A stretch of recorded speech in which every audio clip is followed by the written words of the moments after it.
Welcome to This Explainer. Today we're diving into something incredibly fascinating. We're looking at how world religions actually try to visualize the totally invisible.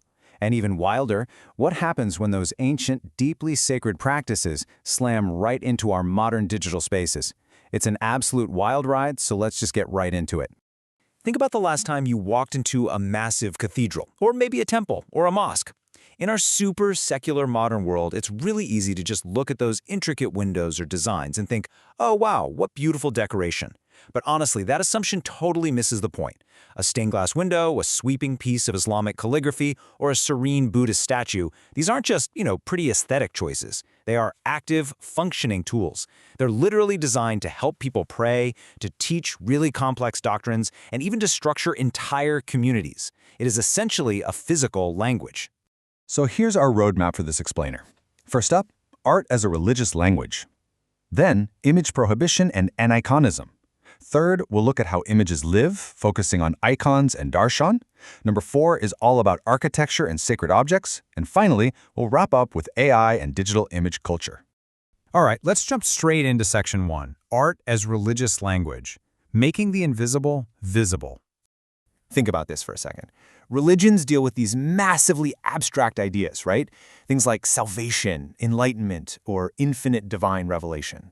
Now, to pass those ideas down through generations, you've got to use physical stuff, paint, stone, wood. But trying to stuff the infinite into a finite, everyday object, that is a huge theological problem. And that brings us to our first core concept, the protection of transcendence, or in German, Tons in den Schutz. A lot of religious traditions set up extremely strict rules to make absolutely sure humans never start thinking they can manufacture, capture, or somehow control God just because they carved a nice piece of wood. It's never just a simple pro-art or anti-art thing. It's way more complex. We're looking at highly sophisticated theological choices here. For example, Orthodox Christianity uses icons specifically because of the incarnation, the belief that God actually became visible in human form. On the flip side, Islam uses breathtaking calligraphy to elevate the written word, all while fiercely protecting God's transcendence. And Buddhism? They use mandalas to map out cosmic order. In literally every single case, the art is a direct mirror of the theology. Moving right along to Section 2, Image Prohibition and Aniconism, the power of the unseen. There's actually a pretty common misconception out there that an image prohibition basically means there's no visual culture at all.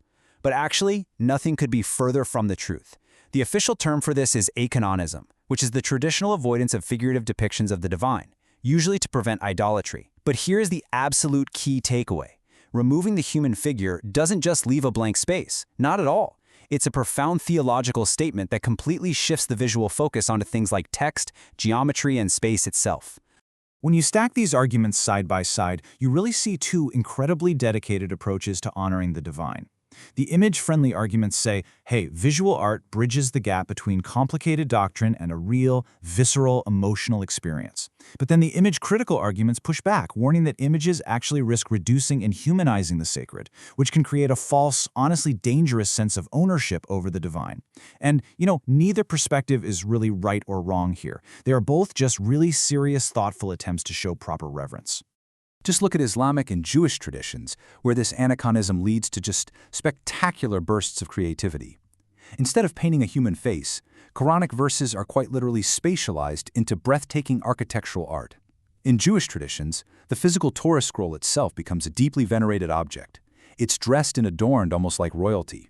You've got micrography, which is building massive, beautiful images out of tiny microscopic text, alongside infinite geometric patterns that reflect the harmony of the cosmos. The words and the spaces themselves literally become the art. Okay, let's pivot to Section 3, Images Live, Icons and Darshan, Encountering the Divine. Now we're looking at traditions where images aren't just allowed, they are highly venerated and practically considered alive. Let's rewind to the year 787. This is a massive monumental year in Christian history. It's the Second Council of Nicaea, and it essentially put an end to these severe, bloody, iconoclastic conflicts, where people were literally destroying religious images. The council basically decided, okay, icons can be venerated for one very specific reason. If God actively chose to become visible in human flesh, well then humans are totally permitted to depict that visible form. But if we look over at Hinduism, we run into something totally different from the Western artistic mindset. It's a concept called darshan. This translates so beautifully to mutual seeing. When a believer stands in front of a murti, a deity figure, it is not just them looking at a piece of symbolic art. The believer sees the deity, and they experience the deity as actively looking back at them. It's a real, present encounter. That object is ritually bathed, clothed, and even fed. And this whole idea of active objects really builds across different traditions. A Buddhist statue isn't meant to be a historical portrait. It's a structural tool for your own inner training. Orthodox icons are completely stripped of natural perspective. They use these flat gold backgrounds, and they're actually referred to as being written, not painted. Mandalas, they are painstakingly built out of colored sand over hours and hours, only to be ritually swept away to teach the concept of impermanence. Calling these objects mere decoration completely strips away their profound theological mechanics. Which brings us to Section 4, Architecture and Sacred Objects, Space, Museums, and the Loss of Context. Let's zoom out for a second from the individual objects and look at the massive physical spaces they live in. Sacred architecture uses thresholds, light, and orientation to physically organize the human body. Take a mosque's mihrab, which physically aligns the entire congregation toward Mecca, or a cathedral's soaring acoustics, mathematically engineered to carry a chant. Architecture makes sure that religion is something you physically enter and feel in your very bones, not just something you stand back and look at.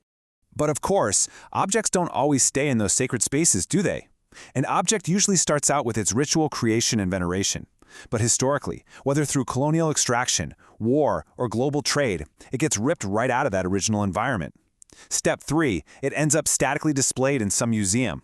And today, Step 4, it might get scraped by an algorithm to become a digital AI remix. Moving across these distinct steps doesn't just change the object's location, it fundamentally alters its power and meaning. This whole process is known as decontextualization, or Entkontextualisierung. It means taking an object away from the singing, the incense, the community, and the specific ritual action that literally gave it life. Think about it. What actually happens to a living Hindu murti, or a highly sacred Jewish Torah scroll, when it's suddenly locked behind soundproof museum glass under harsh gallery lighting? There is a really deep, ongoing tension here between preserving history and respecting religious sensitivity. And that takes us into our final section, Section 5, AI and Digital Image Culture, Algorithms versus Authenticity. So here we are at the modern digital frontier, right? Where the relentless speed of social media crashes headfirst into these carefully guarded ancient rules of reverence. And it leaves us with an incredibly provocative question. Can an AI generate a truly holy image? We have systems today that can pump out visually flawless copies of sacred artistic styles, but the AI does this without understanding a single ounce of the theology, the fasting, the prayer, or the strict rules that traditionally govern those creations. The impacts of this are absolutely massive. AI might perfectly copy the gold leaf of an icon or the elegant sweep of Islamic calligraphy, but it's generating completely meaningless or sometimes even offensive forms. On top of that, social media algorithms reward outrage and virality, not respect and context. Sacred objects get instantly remixed into memes or slapped onto commercial products for a quick buck. This digital stripping of context does real harm, especially for minority communities who see their sacred symbols stereotyped and commodified practically overnight. It is definitely a double-edged sword, though. We have to acknowledge that the digital age offers unprecedented, democratized access. We can study high-res scans of ancient manuscripts or take virtual temple tours right from our living rooms. It's honestly an educational miracle. But the core danger with AI here is the illusion of authenticity. It creates images that possess the style of the sacred but completely lack the substance. What you end up with is visual perfection that is spiritually totally hollow. Which brings us to this final, incredibly powerful thought from our sources. The problem lies not only in errors, but in the illusion of authenticity. So as we wrap up this explainer, I really want to leave you with a question to chew on. In an algorithmic world where absolutely everything can be instantly, endlessly copied, generated, and remixed without its original context, what remains truly sacred? Thanks for joining me to explore this. Keep asking questions and keep learning.